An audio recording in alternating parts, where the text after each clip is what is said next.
한숨으로 한 주를 시작할 수밖에 없는 모든 상황 속에서도 하나님을 바라봅니다.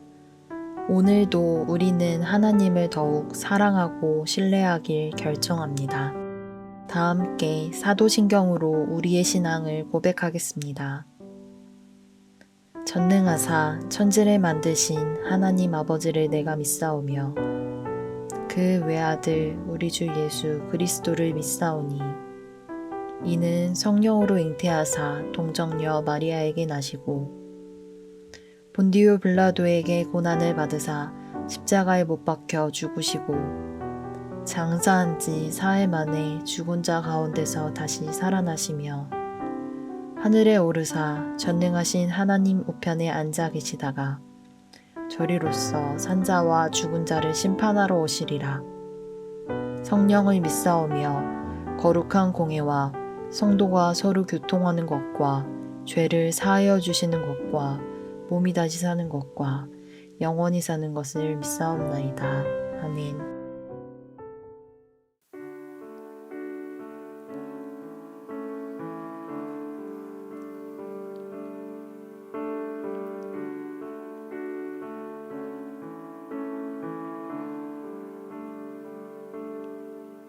주님 내 길을 잘 아시고 내 걸음 아시네. 어둠에서 빛을 내시는 그분을 믿네. 무엇으로 주를 섬길지 어디로 가야 할지 헤매이는 나를 아시고 길을 여시네.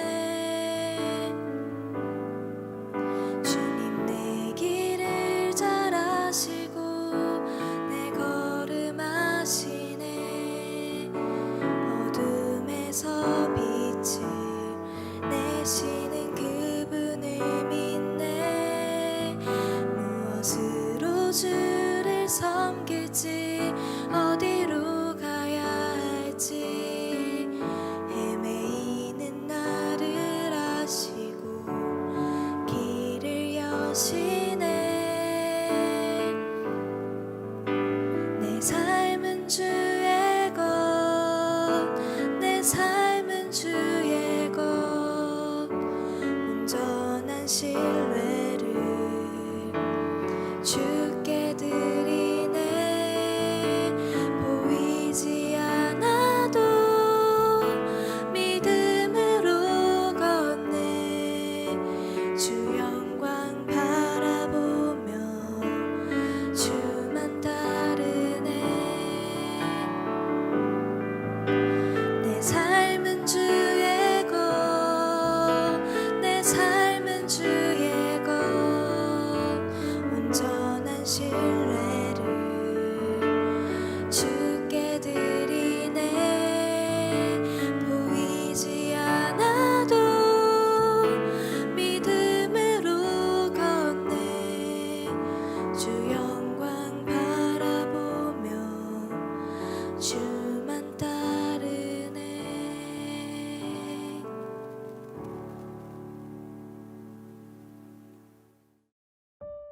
오늘 우리가 나눌 말씀은 예레미야 6장 16절에서 30절 말씀입니다. 여호와께서 이와 같이 말씀하시되 너희는 길에 서서 보며 내적 길, 곧 선한 길이 어디인지 알아보고 그리로 가라. 너희 심령이 평강을 얻으리라 하나 그들의 대답이 우리는 그리로 가지 않겠노라 하였으며 내가 또 너희 위에 파수꾼을 세웠으니 나팔 소리를 들으라 하나 그들의 대답이 우리는 듣지 않겠노라 하였도다. 그러므로 너희 나라들아 들으라. 무리들아 그들이 당할 일을 알라. 땅이여 들으라. 내가 이 백성에게 재앙을 내리리니 이것이 그들의 생각의 결과라. 그들이 내 말을 듣지 아니하며 내 율법을 거절하였음이니라. 시바에서 유향과 먼 곳에서 향품을 내게로 가져오면 어찌함이냐. 나는 그들의 번제를 받지 아니하며 그들의 희생제물을 달게 여기지 않노라. 그러므로 여호와께서 이와 같이 말씀하시니라. 보라, 내가 이 백성 앞에 장애물을 두리니 아버지와 아들들이 함께 거기에 걸려 넘어지며 이웃과 그의 친구가 함께 멸망하리라. 여호와께서 이와 같이 말씀하시되, 보라, 한 민족이 북방에서 오며 큰 나라가 땅 끝에서부터 떨쳐 일어나나니 그들은 활과 창을 잡았고 잔인하여 사랑이 없으며 그 목소리는 바다처럼 포효하는 소리라. 그들이 말을 타고 전사같이 다 대열을 벌이고 시온의 딸인 너를 치려하느니라 하시도다. 우리가 그 소문을 들었으므로 손이 약하여 졌고 고통이 우리를 잡았으므로 그 아픔이 해산하는 여인 같도다. 너희는 밭에도 나가지 말라. 길로도 다니지 말라. 원수의 칼이 있고 사방에 두려움이 있음이라. 딸 내 백성이 굵은 배를 두르고 재에서 구르며 독자를 잃음같이 슬퍼하며 통곡할지어다. 멸망시킬 자가 갑자기 우리에게 올 것임이라. 내가 이미 너를 내 백성 중에 망대와 요새로 삼아 그들의 길을 알고 살피게 하였노라. 그들은 다 심히 반역한 자며 비방하며 돌아다니는 자며 그들은 놋과 철이며 다 사악한 자라. 풀무불을 맹렬히 불면 그 불에 납이 살라져서 단련하는 자의 일이 헛되게 되느니라. 이와 같이 악한 자가 제거되지 아니하나니 사람들이 그들을 내버린 은이라 부르게 될 것은 여호와께서 그들을 버렸음이라. 아멘. 반갑습니다. 오늘 예레미야 6장 16절부터 30절까지를 중심으로 내 삶은 주의 건이라는 주제의 말씀을 함께 나누겠습니다. 지난 1절부터 15절에 이어서 오늘 본문에서 이제 말씀을 계속 주시는데 하나님께서 이제까지 수많은 선지자들을 보내서 분명한 평강의 길을 제시하셨다 이렇게 말씀을 하시죠. 너희는 선한 길이 어디인지를 생각하라. 그리고 그 길로 가라. 그러면 너희 심령이 평강을 얻는다. 근데 아무리 그렇게 말씀을 주셔도 그들은 그 길을 따르지 않았다. 이렇게 말씀을 하십니다. 16절인데요. 여호와께서 이와 같이 말씀하시되 너희는 길에 서서 보며 옛적 길 곧 선한 길이 어디인지 알아보고 그리로 가라. 너희 심령이 평강을 얻으리라 하나 그들의 대답이 우리는 그리로 가지 않겠노라 하였으며 내가 또 너희 위에 파수꾼을 세웠으니 나팔 소리를 들으라 하나 그들의 대답이 우리는 듣지 않겠노라 하였도다. 하나님은 선한 길을 계속 제시하셨지만 그들은 계속 거부하죠. 그렇기 때문에 너희에게 재앙이 임한다 이렇게 말씀을 하십니다. 우리가 예레미야를 묵상할 때 그러나 꼭 기억해야 되는 게 뭐라고 말씀을 드렸습니까? 이 모든 말씀들은 사법적 판결이 아니라 부모의 눈물의 애원이고 간절한 호소다 이렇게 말씀을 드렸습니다. 오늘 본문에서 말씀하시는 이 재앙도 마찬가지입니다. 그래서 웃어넘겨도 된다 이런 게 아니고 오히려 그 반대입니다. 사법적 판결보다 훨씬 더 무서운 말입니다. 왜 그렇죠? 끝내버릴 수 없거든요. 사법적 판결은 못하겠으면 그냥 끝내버리면 되겠죠. 그냥 죽어버리면 됩니다. 혹은 처벌만 받으면 끝납니다. 근데 하나님은 처벌을 위해서 말씀하시는 게 아니고 돌이키라고 하시는 말씀입니다. 회개가 돌이킴이라 그랬죠. 하나님은 돌이킴을 위해서 말씀을 하시는 거야. 너희를 돌이키게 하기 위해서 단순한 처벌을 하는 게 아니고 하나님마저도 모든 것들을 감수하시겠다고 말씀하시는 것이기 때문에 끝낼 수도 없습니다. 근데 그게 사실은 하나님의 놀라운 사랑입니다. 그래서 하나님이 정의하시는 사랑은 무엇입니까? 사랑은 오랜 견딤이다 이거죠. 그래서 그런 말을 나오는 겁니다. 끝내 얻으시기 위한 하나님의 기다림입니다. 결국에 이스라엘 백성들에 대한 하나님의 심판과 징계를 말씀하시는 게 맞지만 동시에 무엇일까요? 내가 여기까지 견디겠다. 내가 이것까지 감수하겠다라고 하시는 하나님의 다짐인 겁니다. 그래서 그들에 대한 처벌이 목적이라면 너 잘못했다, 너 죄지었다, 그래서 너 이제 멸망한다 이렇게만 말하면 끝납니다. 근데 그렇게 하시지 않고 계속해서 설명이 길어지죠. 너 왜 그랬냐, 너 정말 어떻게 하려고 그러냐, 제발 좀 정신을 차려라. 끊임없이 그런 말들이 나오는 겁니다. 오늘 본문이 그래요.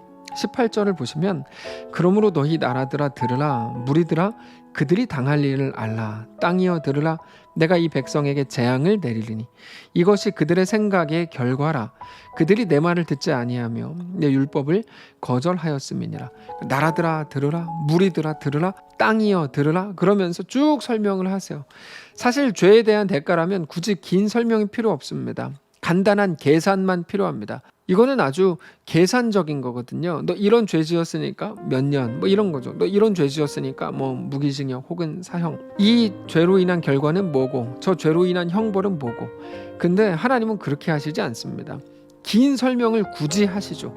그렇게 설명하시는 이유는 지금이라도 돌이키라고 하는 것이고, 그렇지 못한다 그러면 형벌을 받는 중에라도, 형벌 이후에라도 너 돌이켜야 된다, 이 말씀을 하시는 겁니다. 여러분, 이게 유다 백성들과 하나님의 가장 큰 차이입니다. 우리가 오늘 여기에서 굉장히 중요한 한 가지를 확인하려고 하는데, 그게 무엇인가 하면 하나님께서는 그들을 돌이키게 하시기 위해서 무슨 일이든 감수하실 작정이셨지만, 유다 백성은 뭐라고 말합니까? 내가 할 일을 했기 때문에 우리는 멸망하지 않는다라고 생각했다는 거예요. 여러분, 지금 이 표현을 잘 기억하셔야 됩니다. 하나님은 우리와 정말로 아버지와 자녀의 관계로 다가가시기를 원하시는데, 그들은 그저 너무 형식적인 관계로 단지 기브 앤 테이크가 전부인, 내가 할 일 다 했는데 내가 왜 멸망당해야 됩니까? 이런 식으로 따지는 거죠. 그래서 유다 백성들 속에 있었던 낙관론이 있었다고 말씀을 드렸고, 낙관론의 그 근거는 세 가지였다 말씀을 드렸죠. 우리는 다윗 왕조가 계승되고 있다. 거기에는 하나님의 언약이 있지 않냐. 또 하나, 우리에게는 성전이 있다. 성전 중심의 신앙을 하는데 우리가 할 일 다 하는데 하나님이 뭐라고 우리를 무너뜨리냐. 또 하나, 우리는 요시야 때 종교개혁을 이뤘다. 우리는 할 일 다 했다. 하나님도 우리를 뭐라고 하실 수 없다 라고 하는 그 낙관론이 그들 속에 꽉 차 있었던 거예요. 그것을 오늘 본문 20절에서 이렇게 말씀하십니다. 시바에서 유향과 먼 곳에서 향품을 내게로 가져오면 어찌함이냐. 나는 그들의 번제를 받지 아니하며 그들의 희생제물을 달게 여기지 않노라. 시바에서 유향을, 먼 곳에서 향품을 가지고 왔답니다.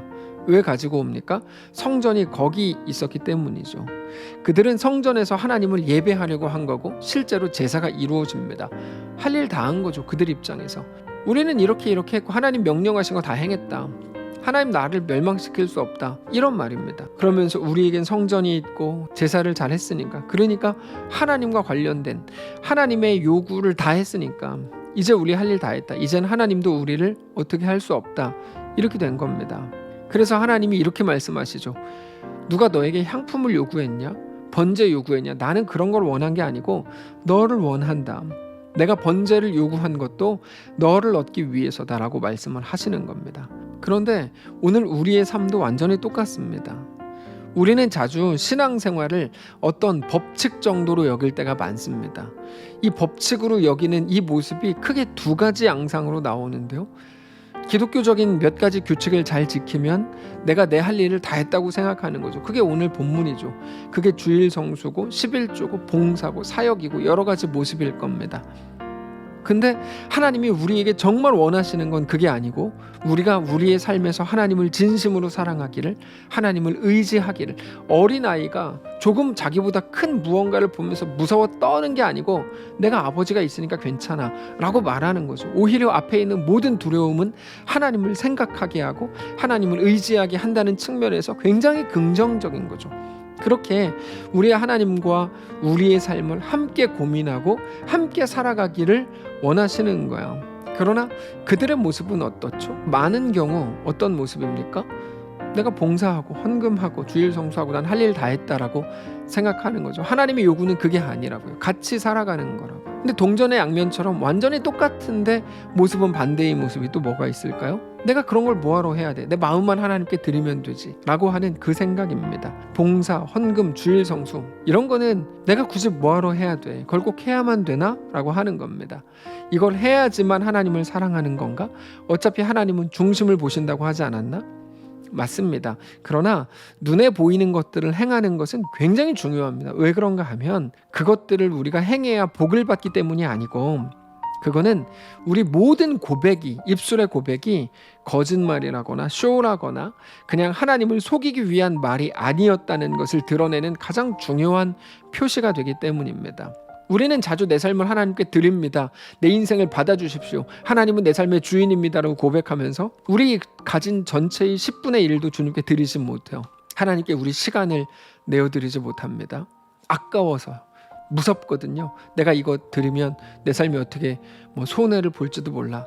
그래서 말로는 내 인생 전체를 드렸는데요. 실제로는 아무것도 드리지 못하는 거죠. 그게 스스로 속는 거거든요. 물론 우리 하나님은 우리의 말에 속지 않으십니다. 근데 우리는 우리 말에 속죠. 우리가 거창하게 말하면 그게 진짜 자기의 진심인 줄 알아요. 그렇지 않습니다. 우리의 시간과 물질을 하나님께 온전히 드리는 거에 대해서는 걱정이 앞서고 무서워하면서 스스로의 고백을 들을 때는 나는 진짜 내 전부를 하나님께 드리고 있다고 스스로의 말에 속는 겁니다. 예레미야의 시대와 너무 똑같은 일이 지금 이 시대에 이루어지고 있는 겁니다. 그래서 예수님께서도 그게 전부는 아니지만 반드시 행하라, 11조 해라, 하나님께 온전히 드려라 라고 말씀을 하시는 겁니다. 그게 우리의 신앙이 오직 말에만 담기진 않는다는 것, 바로 그것입니다. 성도 여러분, 우리 하나님께서 오늘 본문을 통해 우리에게 말씀하시는 건 무엇일까요? 하나님은 우리의 전부를 요구하십니다. 그거는 과한 게 아닙니다. 하나님은 우리를 죄와 사망에서 예수님의 피로 사셨습니다. 우리의 삶이 하나님의 것이라는 사실을 우리가 늘 인정하고 고백해야만 할 것입니다.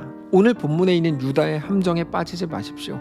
유다의 함정이라는 것은 우리의 봉사와 사역과 기독교인들에게 요구된 일을 행하는 것으로, 그러므로 나는 내 할 일 다 했다라고 생각하는 그 함정인데 거기 빠지지 마십시오. 동시에 그 반대의 함정에도 빠지지 마십시오. 삶을 드리면 됐지. 내 중심을 보신다는 내 마음으로 주님께 드리면 됐지. 헌금이 왜 필요하냐? 봉사가 왜 필요하냐? 사역이 왜 필요하냐? 네, 아니요. 하나님은 눈에 보이는 것에 속지 않습니다. 하나님은 우리의 전부를 원하신다. 여러분, 그것이 오늘의 말씀입니다. 오늘의 이 말씀을 기억하면서 우리에게 주어진 삶의 모든 환경과 오늘의 상황 속에서 이 땅에 취하지 마시고, 이 땅에 매이지 마시고, 내 삶은 주님의 것입니다. 처음 찬양한 것처럼 내 삶은 주의 것, 이렇게 고백하는 오늘 우리의 삶이시기를 바랍니다. 한번 기도하겠습니다. 살아계신 하나님, 오늘 우리의 삶을 주님께 맡겨드리기를 원합니다. 내가 마음만 주님께 드리면 됐지 뭐가 필요하다는 말이야. 하나님, 우리는 우리 말에 자주 속습니다. 우리의 삶을 주님께 내어드림으로 내 말이 진짜였습니다. 고백하는 우리의 신앙이기를 원합니다. 반대로 내가 모든 거를 다 드렸으니까, 내가 행할 일 했으니까 나는 뭐 더 이상 할 일 없다. 아니요. 하나님은 내 삶의 전부고 우리 삶의 주인이십니다. 하나님, 우리의 삶을 받아주시길 정말 원합니다. 붙들어 주시옵소서. 우리 스스로조차 자기 자신에게 속았던 지난 과거를 부끄럽게 여깁니다. 우리 불쌍히 여겨주시고 오늘부터 시작되는 한 주간의 삶 속에서 하나님을 뜨겁게 바라보고 주님만을 진심으로 의지하는, 그렇게 우리 모든 현실 속에서 나 혼자 내 지혜로 헤쳐나가는 게 아니고 하나님을 의지하고 주님을 또 그 속에서 사랑하고 주님과 그 길을 함께 걷는 사랑하는 모든 성도를 될 수 있도록 인도하시옵소서. 감사드리며 살아계신 예수님의 이름으로 기도합니다. 아멘. 사랑하는 성도 여러분, 하나님께서 오늘 하루 우리에게 또 허락하셨습니다. 믿음을 가지고 하나님을 바라보시길 바라고, 특별히 말씀을 기억하면서 내 삶에 있는 모든 상황 속에서, 모든 여건 속에서 나는 주님의 것입니다. 오늘도 그렇게 고백하게 되는 귀한 우리의 삶이시기를 바랍니다. 여러분을 축복합니다.